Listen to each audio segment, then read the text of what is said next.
Police's murderous war on the poor. Extrajudicial execution may amount to crimes against humanity. Police plant evidence, take under-the-table cash, and fabricate report. Paid killers on police payroll. It appears that the most of the so-called human rights activists who scream bloody murder on Twitter are preaching to a crowd puzzled onlookers.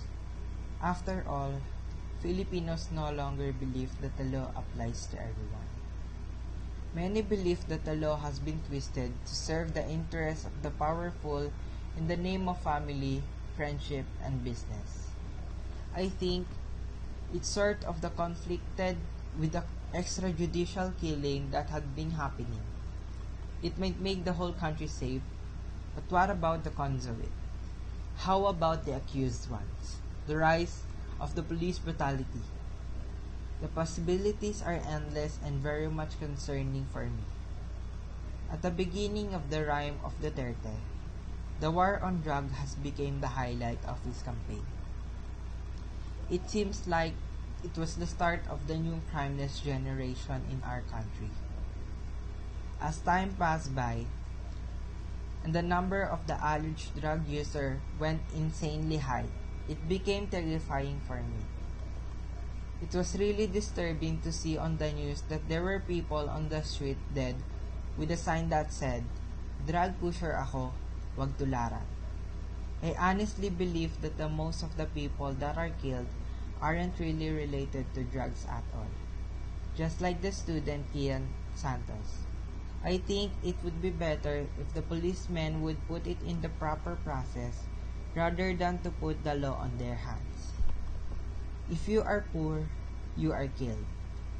Extrajudicial executions within the Philippines battle on war on drugs sabotage how the police have methodically designated generally poor and vulnerable individuals, the state over while planting evidences.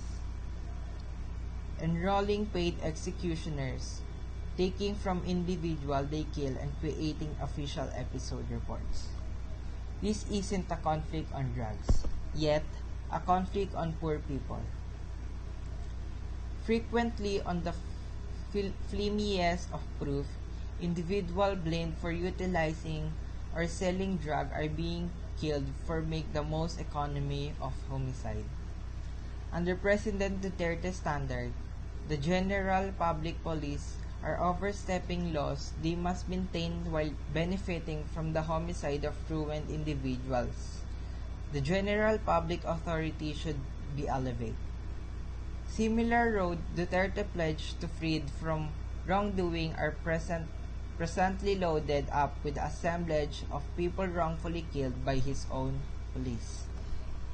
Extrajudicial executions are unlawful and purposeful. Killings completely by authorities by request and administration or with the complicity or quiet submission. Extrajudicial execution disregards to the proper to life as cherished in both Philippine and worldwide law. What is happening in the Philippines? It's a crisis that the entire world should be alarmed by.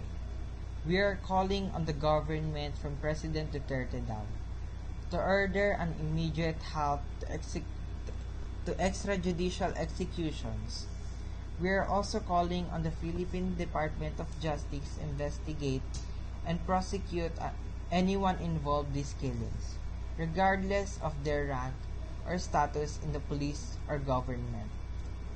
The Philippines should move away from lawfulness and lethal violence and reorient its drug policies towards a model based on the protection of health and human rights. You cannot stop me. It is my sacred duty, although it may sound a shit to you, it is my sacred duty to keep the integrity of this republic and the people healthy.